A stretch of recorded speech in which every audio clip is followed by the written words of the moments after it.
to that. With our two guests here in New York, with Professor Rashid Khalidi, the questions you want to hear, audience members, because that's who's there tonight. By the way, also the latest news in the audience, apparently Donald Trump has brought Paula Jones, Kathy Shelton, Juanita Broderick, Kathleen Willey, all who have accused President Clinton in some way or another of sexual wrongdoing.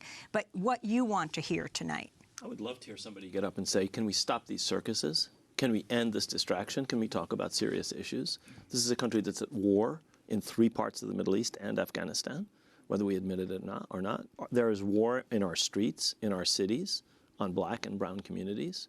There is a climate crisis which is going to be fed by this pipeline, which violates treaties and violates Native Americans' rights. I'd love to see somebody say, could you people talk about these things instead of the kind of things that we've been treated to. Well, what do you think accounts for that? Why are presidential debates, why is the media complicit in producing debates of this kind, where it becomes much more about a spectacle than about substantive issues? Because the media has become infotainment, because it makes money. As Les Moonves said, we're making a ton of money.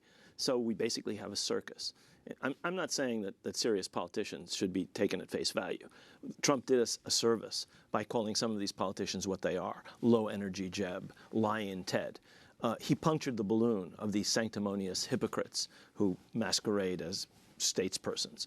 But what we really need to have is not a showman and a circus barker, which is what Trump is doing this. What we need to have is somebody bringing up real issues and talking about real solutions. And unfortunately, I doubt that we're going to get much of that in St. Louis. What do you think has to happen in Syria? There has to be an end to the fighting. The various clients that the United States and Russia have, whether Iran or Saudi Arabia, whether Turkey or Hezbollah, have to be brought to heel. And that is not going to be an easy process, and neither of them is anywhere near doing that. I think that this is not just a potential superpower clash. This could be a real regional war. And I don't see any seriousness in dealing with this. It could spill over in a way that Iraq didn't and that the Lebanese civil war never did. But all these calls, I mean, there are increasing calls for the U.S. To intervene militarily to stop what John Kerry has called, and others, war crimes by the Assad and Russian governments in Syria. And people who are calling for the intervention make the argument that only the U.S. is in a position now to stop what's going on. And only after that can the terms of a peace deal or ceasefire be negotiated. The United States is deeply involved already. The idea that the United States should intervene is ludicrous. The United States is intervening. It's intervening ineffectively, but it's intervening at a very high level. The question is, how do you stop this war? A more robust intervention could lead to a direct clash with Russia. Is that what they want? I think there are some people who would like that.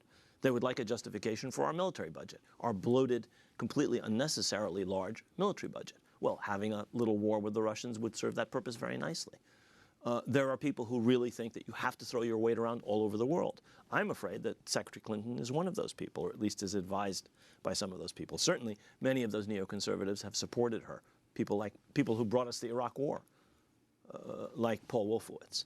So, yes, the United States is intervening. And this war is destroying Syria. It's causing a refugee crisis we have never seen the likes of since World War II. And the idea that pouring more kerosene on the flames is the way to bring a resolution is foolish, in my view. We're going to go to